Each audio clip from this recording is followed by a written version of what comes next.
Good afternoon, everyone, and welcome to our webinar today. Today, we are presenting Embedding a Coach Leadership Culture in Your Organization, and we are delighted to have today's sponsor, the Leadership Development Group, and we will introduce our sponsor in just a moment. But for now, we're going to have just a few housekeeping announcements. You will be in listen-only mode throughout today's presentation. However, it is a participative presentation and we love your input, so be sure and put your questions and comments in the chat box for us, and Tracy and Dale will address these at the end of the session. This webinar, we are excited to tell you, has been pre-approved for HRCI as well as SHRM credit, but you will need to stay on the line the entire time in order to get your credit. It is required by both HRCI and SHRM. And you will also receive a recording of today's presentation. Following today's session, you will receive a survey about the webinar, and we would appreciate your feedback and suggestions for future presentations. Mark your calendars. Our next webinar is Thursday, right around the corner, and it is sponsored by Pearson VUE, How Can Learning Help Retain Employees? And this webinar has also been pre-approved for HRCI Business and SHRM. And now I want to introduce Tracy to you. Tracy Duberman is the founder and president of Leadership Development Group, a global talent development firm with over 400 in faculty. I had no idea you were that big, Tracy. That's awesome. The TLD group offers a variety of talent development solutions, including executive coaching, team development, succession planning, and group leadership academies. Duberman is a published author and recognized expert on leadership. In the book she co-authored, From Competition to Collaboration, How Leaders Cultivate Cross-Sector Partnerships to Deliver Value and Transform Health, Duberman and co-author Bob Sachs, I presume, examines the challenges and opportunities of cross-sector collaborations to enhance consumer and organization outcomes. Before founding TLD Group, Duberman was a practice leader at the Hay Group, now part of Korn Ferry. Earlier in her career, Duberman held executive positions in a variety of leading organizations, including Oxford Health Plans, Bristol Myers Squibb, Memorial Sloan Kettering Cancer Center. Tracy earned her PhD from New York University, or MPH from the University of Medicine and Dentistry in New Jersey, and her BA from the University of Rochester. She serves on the board of the Physician Coaching Institute and is a fellow of the American College of Healthcare Executives and Harvard McLean's Institute of Coaching. Now I want to turn it over to Tracy to introduce today's speaker. Cynthia, thank you so much. It's a pleasure to be back with you for the third time this year in 2021, and looking forward to this webinar with a lot of excitement. So thank you very much. Dale, would you mind moving over to the next slide? Okay. So in addition to Cynthia, I'm very delighted to welcome you to this session. And before I introduce you formally to your speaker today, Dale Caldwell, I'd like to take a quick moment to introduce you to the Leadership Development Group. I have the distinct honor and privilege to lead the group, a firm that's deeply committed to developing leaders and their teams to execute strategy. Our mission is to develop leaders and teams to execute strategy. Our vision, if you go to the next slide, Dale. There we go. Is to transform industry through its greatest assets, its people, through our innovative talent development solutions. And we do so through our values, which are the next two slides. Yeah. Making an impact through innovation, mindfulness, passion, agility, curiosity, and teamwork. Next slide. I'm having trouble advancing here. Hold on a second. Why is it not? Hold on a sec, Tracy. That's okay. It's usually at the bottom left-hand corner. There's an arrow. Yeah, we sometimes, yeah. There you go. Stuck. It was stuck. Yeah. Okay. So we offer a variety of talent development solutions ranging from executive coaching to team development to succession planning and customized leadership academies. Our global team is comprised of management psychologists, certified executive coaches, academics, and tenured consultants who have expertise coaching and consulting to leaders and teams across diverse businesses. Given who we are and what we do, we trust that you'll find this session both thought-provoking and practically applicable to the work you do and the support that you provide leaders and teams within your own organizations. Next slide. So now on to the headliner, Dale Caldwell. Dale is multifaceted, a leader who truly walks the talk. Dale is a coach, a consultant, a practitioner who exemplifies coach leadership acumen. In addition to Dale's work as executive coach and senior teams consultant and trainer with us at the Leadership Development Group, he is also a professor at Fairleigh Dickinson University, where he is also the executive director of the Rothman Institute and chair of the DEI Advisory Committee. Dale is the creator of the Coach Leadership and Intelligent Influence frameworks, of which you'll hear about today. He is also the president of 3 public school boards. He is a pastor and a former senior manager at Deloitte Consulting and former deputy commissioner of the New Jersey Department of Community Affairs. Dale received his doctorate from Seton Hall, his MBA from the Wharton School at the University of Pennsylvania, and his BA from Princeton University. Not too shabby, Dale. He has worked with both Fortune 100 and nonprofit organizations, sharing his insights and wisdom and experiences as both leader and coach. You're in for a treat this afternoon as Dale teaches us why creating a coaching leadership culture within your organization is essential today. So without further ado, Dale, take it away. Cynthia and Tracy, thank you very much. And I want to thank the audience. We have a really, really large audience today. And I want to just begin by saying this coach leadership is something that is near and dear to my heart. And, you know, people think I'm crazy because I'm on 3 school boards and I'm a professor and I actually am a pastor as well. But really, coach leadership is the secret. People say, do you sleep at night? But as we get through this process and we get through this presentation, you will understand why coach leadership is so important now in empowering people and how it can free you up to be the best that you can be. And so in this session, you'll gain an understanding of the changing expectations that current employees have of leaders. The world is changing. Whether we want it to change or not, it's going to change. You're going to learn the coaching skills that are essential for today's managers as the world is changing. We're going to discover how to strategically utilize specific coaching and leadership strategies to increase employee engagement and productivity. Develop an understanding of ways to implement coach leadership within your organization, no matter how big it is or small, or whether it's a nonprofit, for-profit, or even government, and learn the importance of helping new and experienced managers become coach leaders. So first, just some definitions. And so, you know, a coach is a professional that works with individuals to help them develop self-awareness, clarify goals, achieve their development objectives, and serves as a sounding board that helps to unlock their potential. I'm an ACC certified coach and have been doing coaching for many years. A leader, by the definitions in the dictionary, is a person who leads or commands a group, organization, or entities. And so I define a coach leader as a person who leads by helping team members understand their responsibilities, gain self-awareness, develop career plans, enhance their performance, and excel in their role.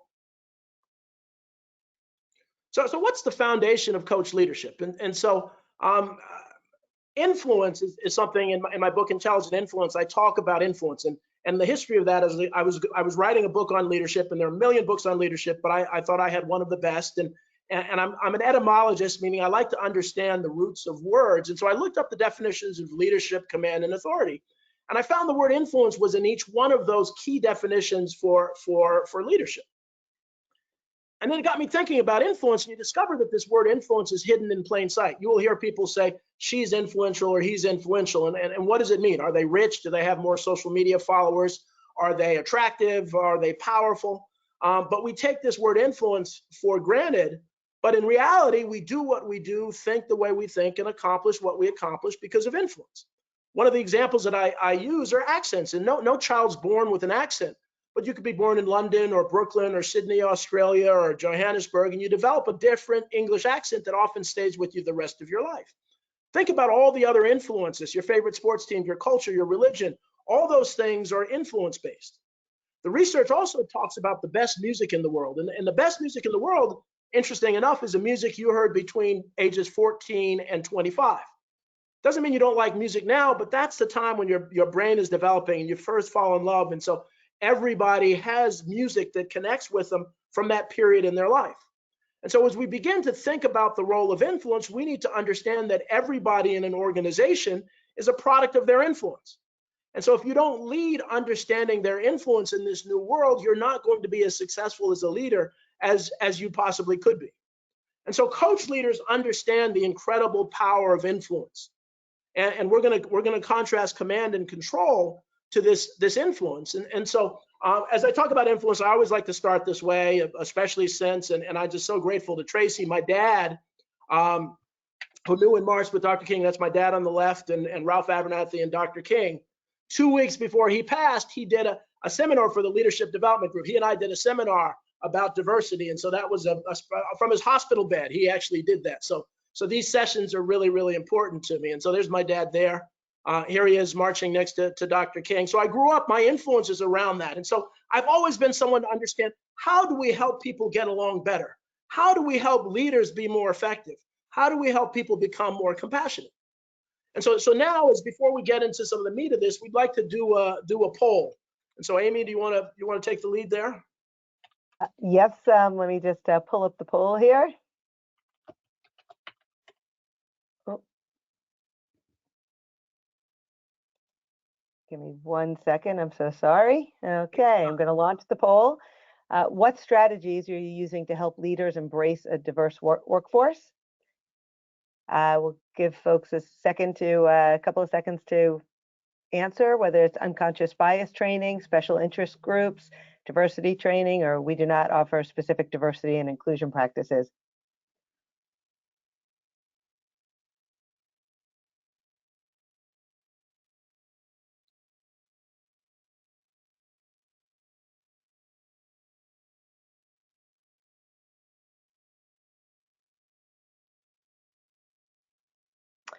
Okay, we have about 70% of the folks. Oops.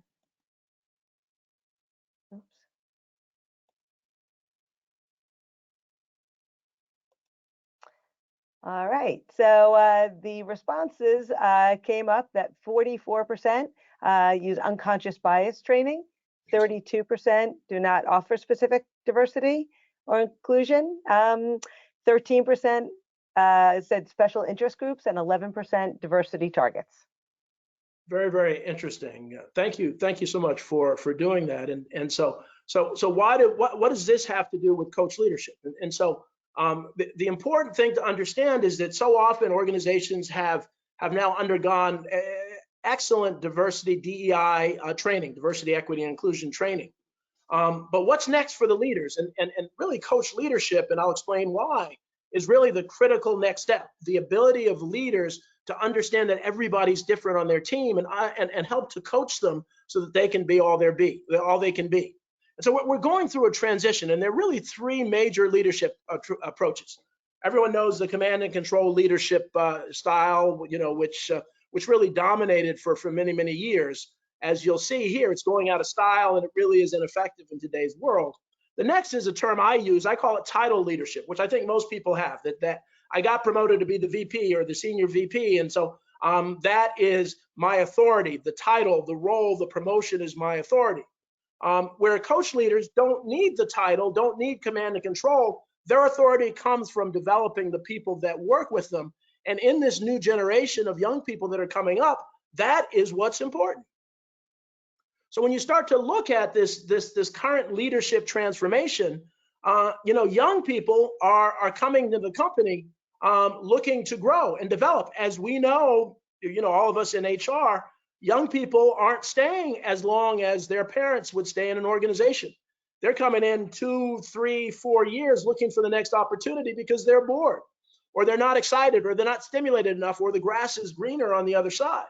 And so if you don't develop your leadership team in a way that can help them feel valued in the organization, you're going to lose a lot of employees. So what's this control leadership? So really the need for complete control and acknowledgement of superiority. You know, back in the day when the business world wasn't that diverse and it was command and control, you know, I'm the boss, so I'm smarter than you are. They focused on selfish ambition. It's about what I can use my people to get. It's an assumption of incompetence unless proven otherwise. So I will micromanage you because I assume you don't know what you're doing until you've proven that you can. There's the micromanagement and zero tolerance for questioning assignments. Now in this title leadership is, you know, we expect allegiance because a person has been at the company a long time or their role or title.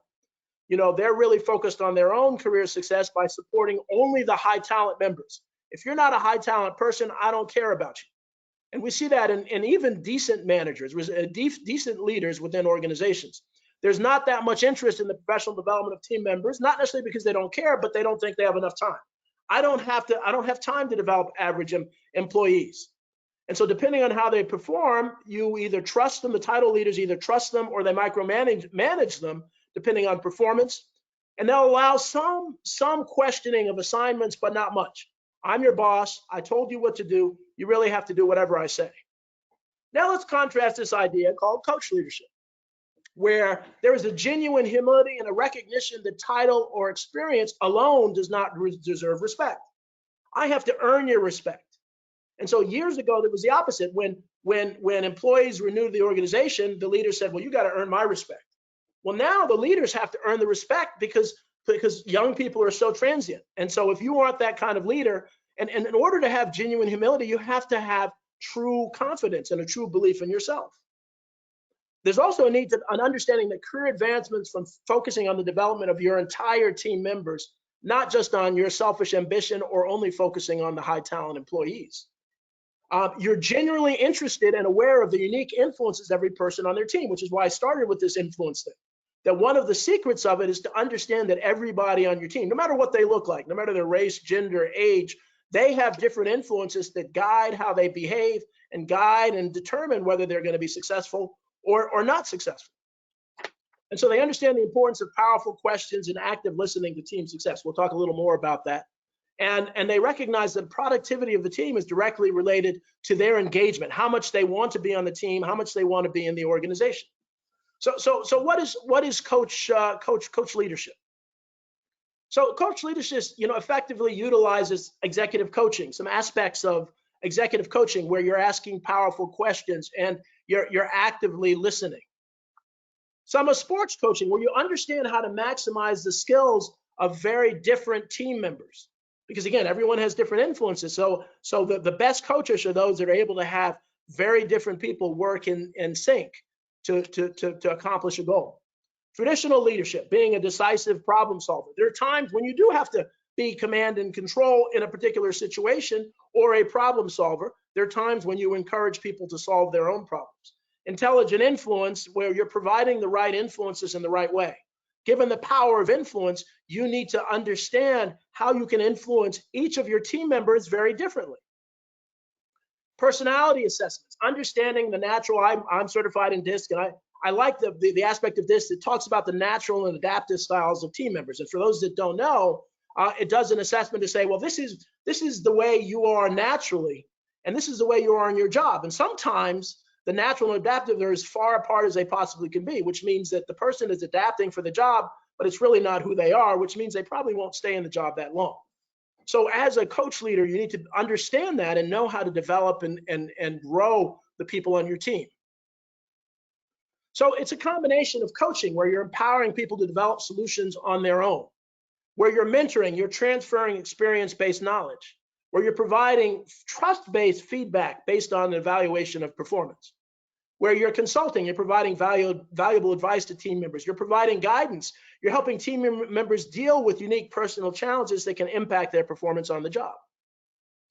So now, you know, how do you develop a coach leadership culture within your organization?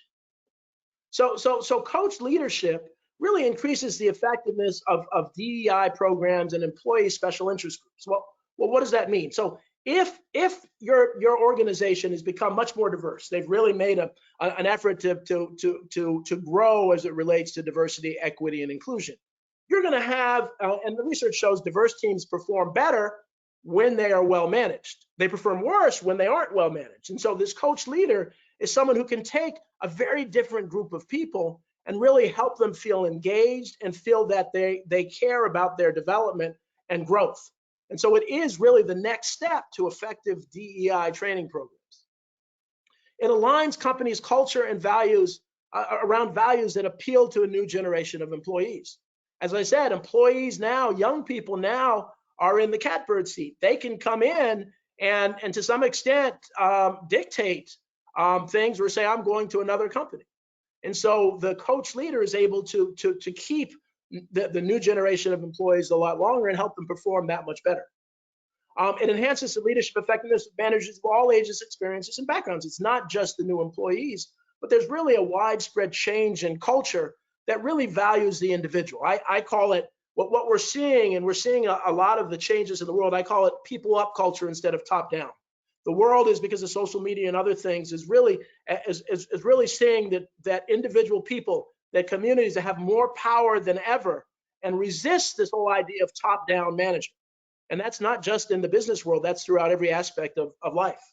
The coach leader increases the productivity and engagement of employees at all levels of the company because you're meeting them where they are.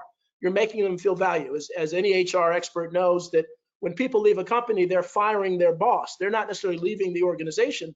They did not get along with their boss or felt undervalued by their boss. And so when the boss is exceptional, you're going to find much more loyalty and people will stay there much longer.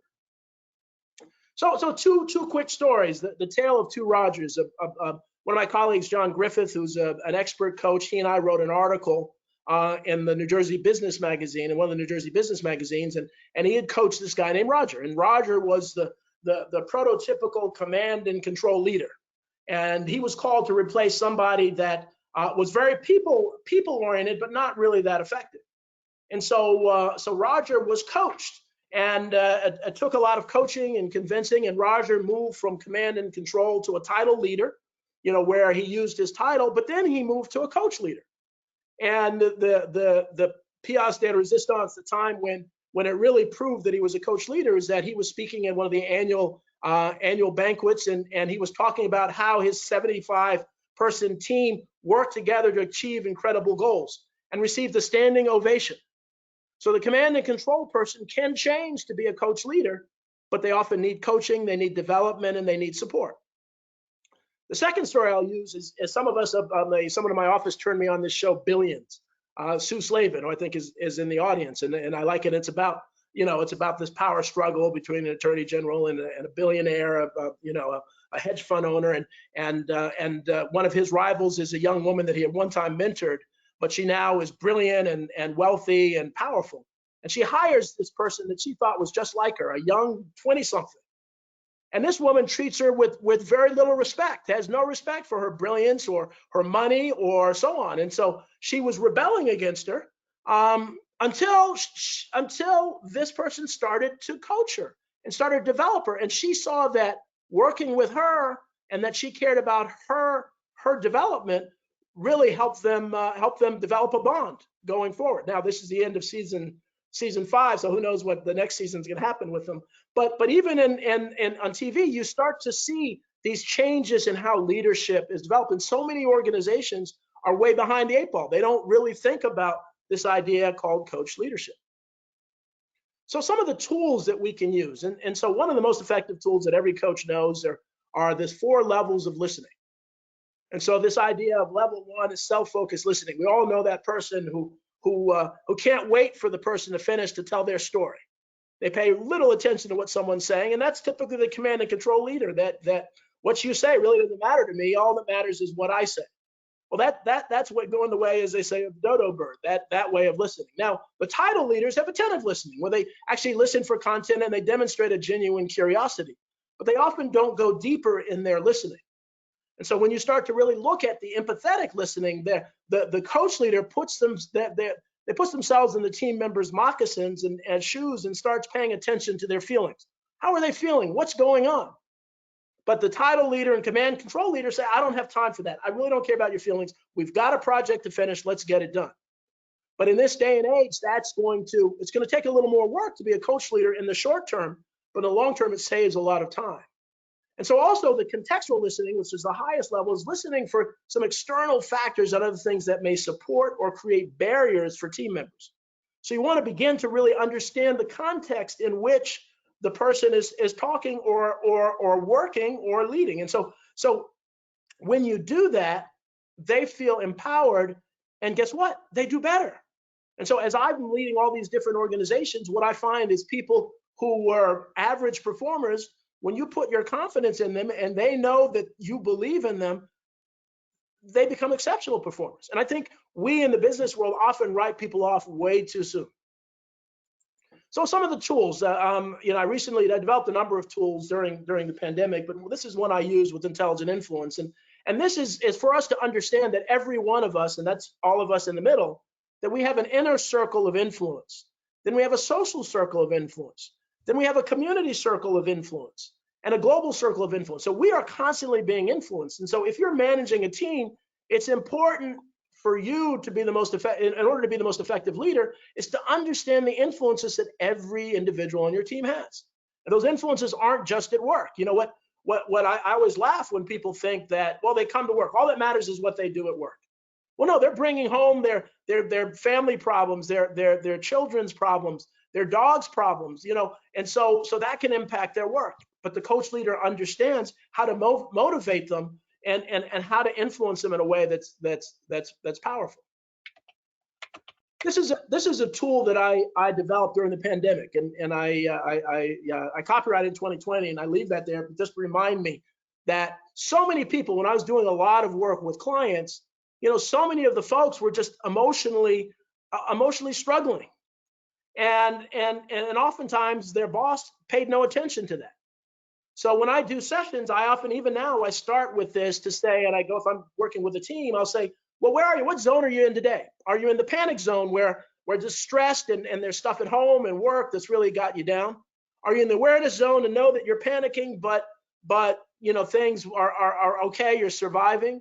Or are you in the success zone where you're just seeing everything's happening, everything's falling? And so doing this kind of check-in, you don't have to do it every day with your team, but every few weeks or so to check in with your team, that's a leadership type tool. And we can make these available if any of you want this. I actually wrote an article about this as well. The other thing that I use is this. Everybody knows the old iceberg pictures and the things we can see. Everybody knows where you went to school and what your title is, how long you've been in the company. But you can see most of who we are is below the waterline. And so the coach leader understands that and really makes an effort to understand who are they as people. What is driving them? What is their motivation? What is pushing them to be successful?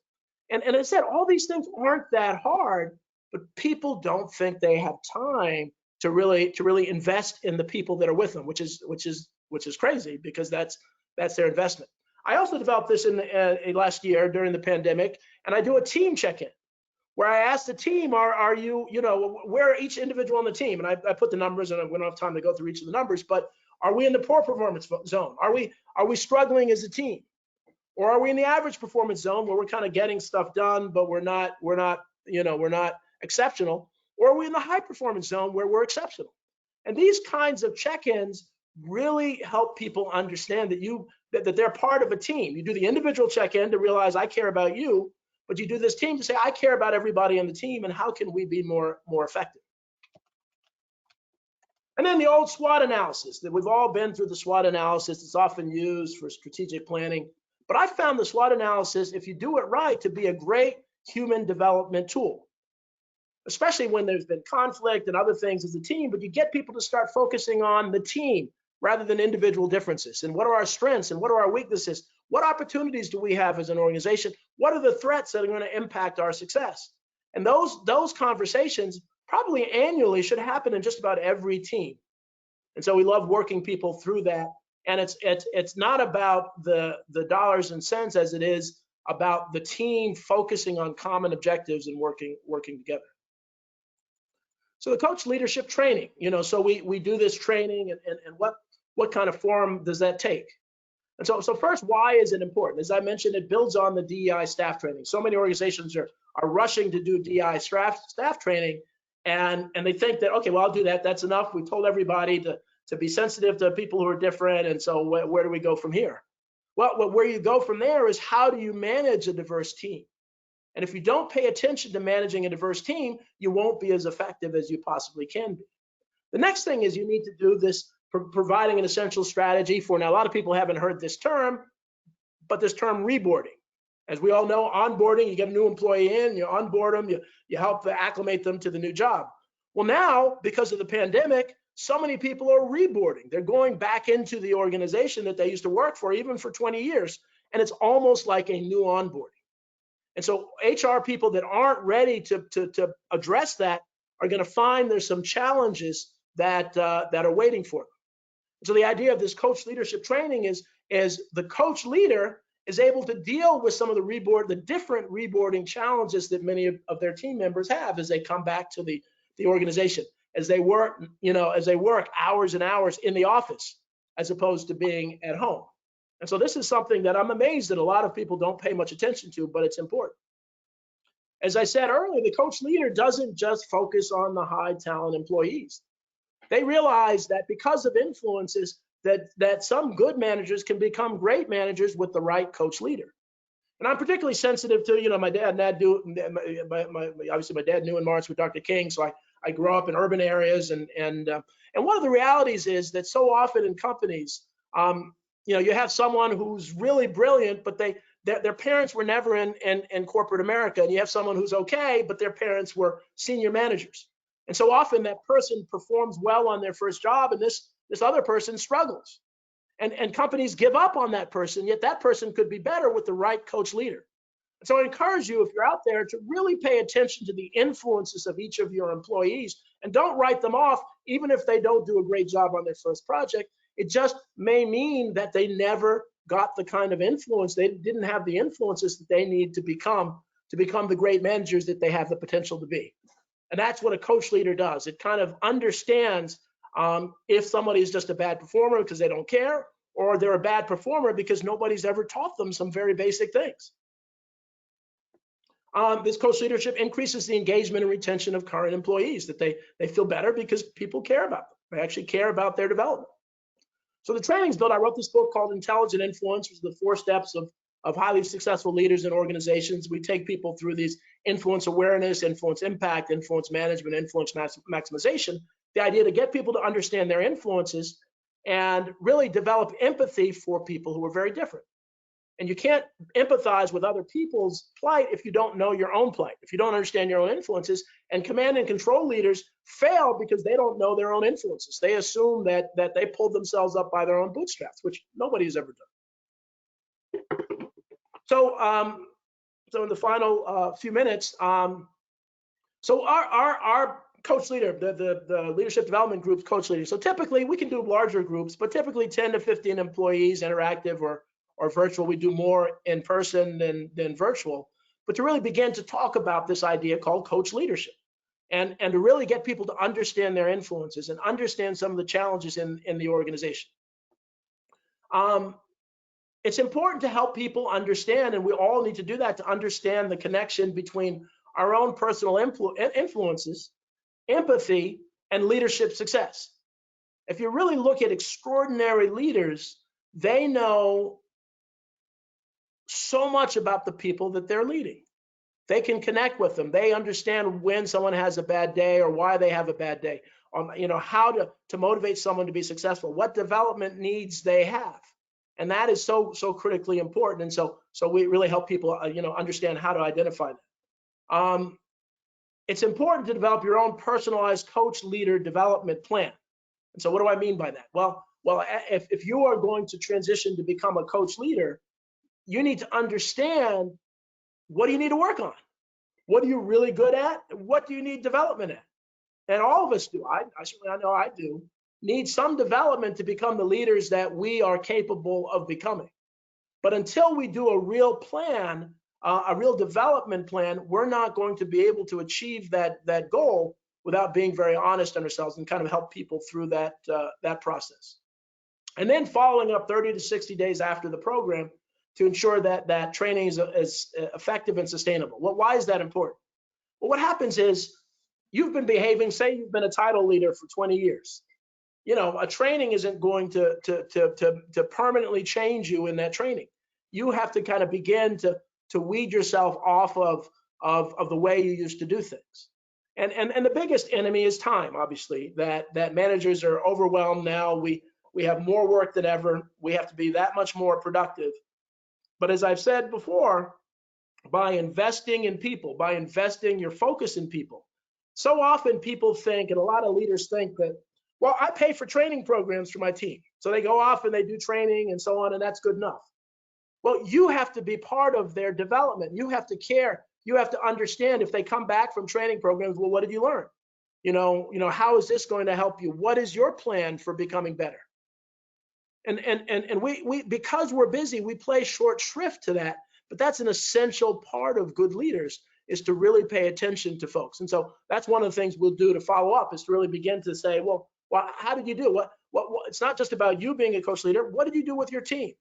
How did you teach your team members to become coach leaders? You know, one of the realities is I love coaching and I love doing leadership training and coaching, and it's just so rewarding to see someone make a transition, a major transition, because you've got them to think about more deeply about what they need.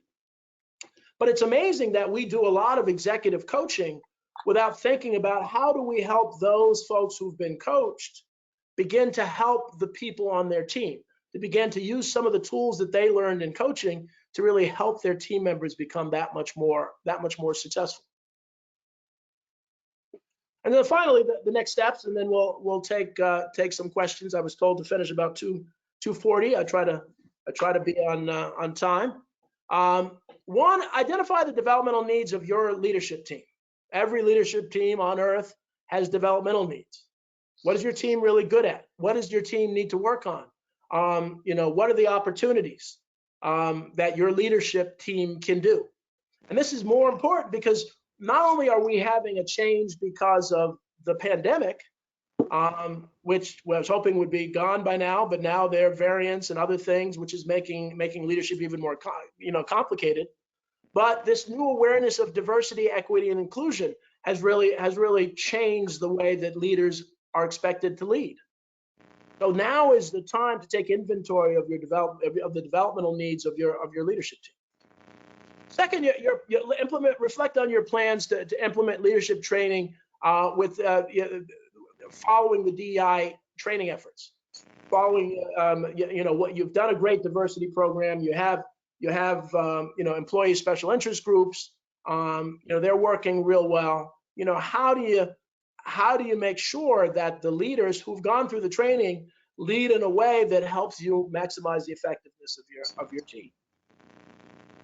Outline a plan to enhance reboarding in your organization. I can't say this enough. I just see so many organizations that really aren't paying attention to really the needs of bringing people back into the office, even if it's a day a week, and then it becomes 2 days a week.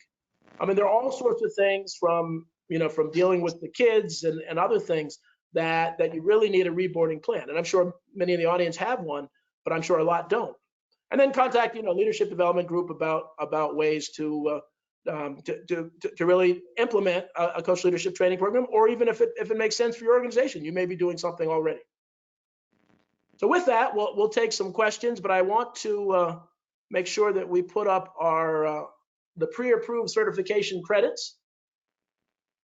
So we'll keep that up. And so with that, I guess Tracy or Cynthia, I'll turn it over to you. Thank you, Dale, very much. Can you hear me clearly? Yes. Okay, super. So there were quite a few questions. First of all, there was a request for the article that you wrote on the zone check-in. Where can folks find that? Okay, I will email it. Cynthia, is it okay if I email it to you? Yes. Yeah, I'll email it to you. And there are a couple articles, our coach leader article. I got to be honest, I am amazed at how many people have found that to be valuable. Yeah. It really, and it just says that the emotional challenges that we're facing now are really significant. Yes, without a doubt. So thank you for that, and we'll make sure that attendees get a link to it or are able to access it. Few other questions. What assessments do you use in your coaching and also for coach leadership training? Well, I really like DISC. I'm certified in DISC. I know some other people I work with really believe in the Hogan, the Hogan instrument as being pretty comprehensive. But I think most of them are fine. If you're working with somebody who's certified in a number of the different ones, the important thing is when you get the results, don't ignore the impact of the person's influences on those results. And I think so often we use a lot of these assessments in isolation. That, okay, well, this is how you are in the business world today, in this job. But we all know that we are people outside of work, no matter even we work, 16 hours a day. And so when you use those assessments, make sure that you tie in the influences of a person within those assessments to really understand why they do what they do. Great, great. What is the best way to convince upper management that investing in coaching and creating a coach leadership culture has a strong ROI? Well, one of the things that I developed something that I call an influence 360. And so, there are a lot of 360s, obviously a lot of evaluation tools, and some are really, really good. But what really matters is how you influence people. And so what do I mean by that? By an influence 360. So often every company, and I love doing this in person because I ask people, raise your hand if you know somebody who's amazing at managing up, but abusive at managing down. Every company has that person.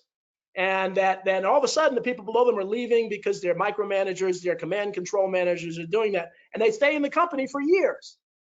So the traditional evaluation tools, even the 360s, don't really do that. But all that matters is now, especially now, is how you influence people. So this idea of understanding how, if the 360 is on you, understand how are you influencing your coworkers? How are you influencing your team? How are you influencing management? And there are several different types of influence. And when you begin to start thinking about that, you start to realize that that's really what matters. That really is what matters, and that's how you become a good leader. And that's what this coach leadership is all about, is influencing people to believe in the organization, to believe in the leader, and to be all that they can be. Next, an interesting question. So what is the difference from your perspective of creating a coaching culture versus coach leadership? Well, the coaching culture, and again, as a certified coach, is very defined. I mean, being an executive coach, and that's why I'm talking to some folks who are experts in sports coaching and folks that are experts in executive coaching, and they use the same term, but they're very, very different. There's some commonalities between the two, but they're very, very different. And so when you look at a coach culture, that coach culture is really about development. It is about trying to help people become better. But the leadership component is important because there are times when you have to switch. When I say the command and control leader is somebody that does it all the time, but a coach leader at sometimes has to be a command and control leader. Sometimes they have to be a title leader, but their inclination should be about being coach leadership. So the coaching culture is really more about what we want to develop and coach people, but the coach leadership culture is really about leadership, a new way of doing leadership for a new time. I hope that makes some sense. Yeah, it does to me, but if not to the to the person that asked the question, pose another one in the chat box. Next, how do you recommend coaches build an alliance and trusting relationship with managers who are technically a higher level in our organization? At this time, we're facing territorial actions where the leaders want to be responsible for performance, but as coaches, we are responsible for coaching their employees through their work processes. The internal coach's life is challenging indeed. So I feel the pain. But that's where upper management has to adopt this coach leadership culture, this culture of developing and valuing the coaches, the internal coaches within the organization. And so, and many organizations don't. We still are at a time when emotional well-being is downplayed. We saw that at the Olympics. We see that, but come on, get up, just get it done. Stop whining, just deal with it. And I think organizations that don't understand that the emotional well-being of people, especially as we are ending or in the midst of the end of a pandemic. And so when you have that kind of situation where the leadership, which has the authority, is undervaluing what coaches can do to their team, they're making a big mistake, because in the long run, they're going to pay a price. They're going to pay a price losing high performance employees. And so I know, as I've said multiple times, the time pressure, we don't have time to do all this stuff. We've got a bottom line, we have productivity. But I say, if you take a step back, you'll be that much further ahead. And we all know the cost of retraining, of training people, of new people. And so, and especially now, you have to be really focused on being sensitive to that more than ever. And one way to do that is valuing the role that coaches can play within an organization. You mentioned coach leadership as a way to enhance reboarding. So this specific question is, can you explain again what reboarding is and the impact that coach leadership can have on it? Great question. And that's a term that's new to a lot of folks. And I don't know who originally coined it, but the idea is that people have been out of their office, sometimes full time for a year and a half. And they're now being called to come into the office. And they have to reacclimate themselves to doing that. Their life outside of work changes. I mean, most kids are back in school now, so they don't have the childcare issues that they would have had when the schools were closed.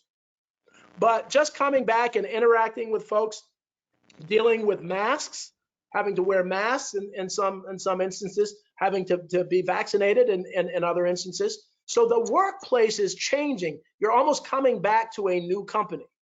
And so the HR people that don't think about the changes that are coming back, I think, are making a mistake. And so coach leadership is important, because the leader, so if I have a team of people and we were all remote for a year, but the company says, okay, well, you've got to come back into the office. So my team is coming back into the office.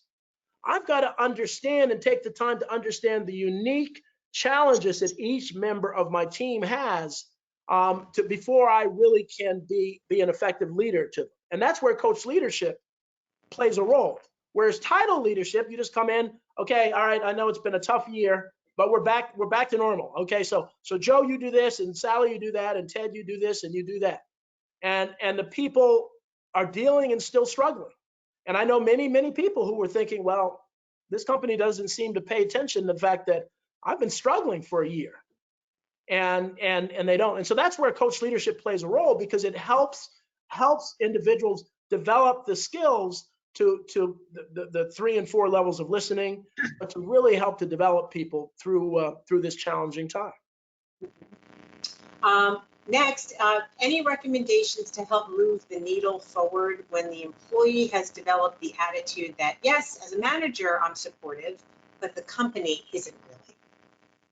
Well, and so this is where the influence, and it's important to understand who these folks are. Again, the iceberg, kind of the below the iceberg, and to really understand what is, and this is where you do become a kind of a coach when you're the leader. It says, well, Joe, tell me why are you frustrated with the company? What is it about the company? And you really start to get them to begin to think about what is it that they're really, really bothered by. And I've done this with a lot of folks, and they end up realizing that, well, this company isn't any worse than anybody else out there. So I'm not going to leave. It's just this is the nature of it. And I think a lot of people go through it now, because a lot of companies are suffering because of the pandemic. And it seems like, oh, well, that company over there is going to be better. And so if you get them to develop, and if they leave anyway, then it wasn't the right fit. But to really get them to think about, as human beings, it's so often, especially as leaders, to try to convince people that they're wrong. To say, well, you're really wrong. You missed the point. The company's great this way. The company's, instead of, and that's the difference between the coach leadership, where you sit back and say, well, why do you think? Well, why do you think the company does that? And why do you, and it's amazing how effective that can be, as a leader. We certified coaches know that that's the way to really get people to make sustainable change. But it's important for coach leaders to use some of those tools. It seems that reboarding is a topic of interest. A number of questions just came in. Some organizations are starting to bring people back. Wondering from your perspective, Dale, given your experience working with so many different types of companies, what are the main things that these HR leaders can do to best prepare for the reboarding? Well, one is help people feel like they understand it's a challenge, that it's difficult, that it is uncomfortable, that it is new. And terms like reboarding, I found actually are helpful to that this is different. This is not just come back to work, long-term employee. This isn't onboarding. It's a new environment. We know you've suffered. We have suffered. We're in it together. And I think that kind of is the first place to start. The second is to have specific conversations. Some constructive conversations, maybe even set some up and just say, hey, we're going to take at the end of the day on Thursday, we're going to just take some minutes and sit in the coffee room and just kind of talk about, so what went on, what's going on. And it's not a counseling session, it's just kind of letting people vent and say and do that. And that kind of release is helpful. I would say the zone thing that I put together, again, I'm amazed at how many people have said, that kind of check-in on a daily basis, certainly when you start to reboard on a daily basis is cool. How are you feeling today? Well, I'm in a panic zone because I got a problem at home and so on, or I got this big project or so on. But that kind of communication is so key. And the one thing I've learned, and I did a strategy consulting, operational consulting, and financial consulting, is the root cause of every single problem is a communication problem.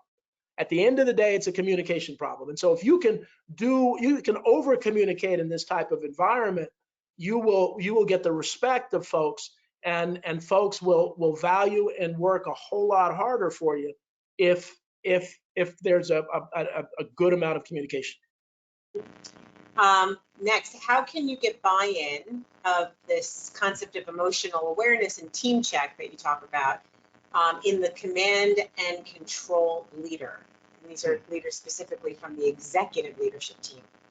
Well, one of the tricks, when I first came up with this intelligent influence, and I haven't talked as much about this, I was talking to somebody in a rich suburban town outside of Newark, and we were talking about schools, and they said, well, I can see giving taxpayer dollars to help the day education in these poor communities, but not a dime should go to after school programs, because my parents made sure that I studied and that I went to Princeton and so on, and these lazy parents need to do that. And so there was a time when I challenged them to say, don't you understand what it's like to grow up poor in a place like Newark? But instead I go, and this is what you do with that leader, you say, Joe, you're really successful. I admire what you've done. Who are the influences in your life? And so Joe will say proudly, well, my dad and my tennis pro and my CO neighbor and my nanny and my priest and these folks. Well, who do you think were the influences in the lives of these kids? And so one of the ways to work with, and I do this in my workshops with folks who are command and control, is they have to change themselves, but you start to appeal to their ego. Well, you've been a successful leader, and who influenced you to do this? And then they start to really understand they have influence. Well, how are you influencing the people that you work with? How are you by yelling at them? Tell me, what do you think they think? And it takes some time, and usually an outside consultant can do this, or coach can do this. But when you start to get them to think about their influences and how they influence other people, that's the first step in changing someone. And that Roger that we talked about, that John Griffith that had coached, that was a key piece of it. So you can take command and control, but you can't tell them that's the wrong way to lead now. You have to appeal their ego and kind of, backhandedly get them to think about how they impact other people. One of the other things, and I'll be quiet, but one of the things I do in a session is I ask people, my assignment is to find somebody that you don't know or don't like, and spend some time with them. Go out to lunch with them and ask them who are the influences in their life. And I would suspect if you do that enough, what you do is you find that people's influences made them who they are, and you start to like them, and you find that people who are different are more interesting than the people who are just like you. And so it's the same kind of thing. Doesn't always work, but that's the approach that I found works real well. Yeah, it's great. It certainly ties in the DEI perspective in terms of bringing in diverse opinions and different viewpoints for sure. I'm going to end with this last question and then hand it over to Cynthia. And I'm so pleased that you left so much time for Q&A because we certainly could use it today. So the last question is, what's the best way to find a coach? Well, an interview, and I know the process is, interview three or so coaches. Ask them about their influences. Ask them why they are coaches. Ask them who, and when you interview the 3 people, understand your own influences and see how they match up. You don't need the same influences, but ask them, based on my influences, what would you do to coach me? And I really feel, I can't guarantee, but I would feel that you'd find the best person who connects with you, because we are products of our influences. When we're born, we're empty cups, and influences are poured into our cup. And that's really who we are. And once we accept that, it changes the whole dynamic of how we view ourselves and how we grow as a person. So I want to thank everybody. This is a lot of fun. And I wish we could see you all. But Cynthia, Tracy, thanks for the opportunity. Of course. Thank you for your passion and your dedication to improving the health and wellness and professional and personal lives of those that you touch. So thank you, Dale, very much. Cynthia, over to you. Just a couple of words before we disconnect with everyone. Again, thank you for joining us this afternoon. Dale, fabulous. This is one of the best Q&A sessions we've had, so we thank you for that. Obviously, the topic is very interesting. I have a question myself, by the way. Is this training we're talking about, reboarding, is it required in organizations or voluntary, or what works best? Well, really voluntary. It's really voluntary. That works best. So, because people want to, they're going to want to have it. So. Yeah, I agree. Well, good deal. Thank you so much. Thank and you. guys, before we go, I just want to remind you that Thursday we have another webinar coming up. It will be at 2 p.m. Central. How can learning help retain employees? And again, it is pre-approved for 1 HRCI business credit and 1 SHRM PDC. So we look forward to seeing each of you on Thursday. And Tracy, thank you so much for bringing Dale to us. He was awesome. Thank you. Oh, you're very welcome. I'm so excited when I get to share the experience and expertise of the coaches that work with us at the Leadership Development Group. They are, in my humble opinion, the best of the best. Well, I have to agree with you. Maybe you can do an article for us sometime, Dale. I would love it. Let's do it. Let's collaborate. Okay, good. We'll connect. All right, everyone. Enjoy the rest of your afternoon, and we'll see you Thursday. Goodbye. Thank you. Bye-bye. Bye, everyone.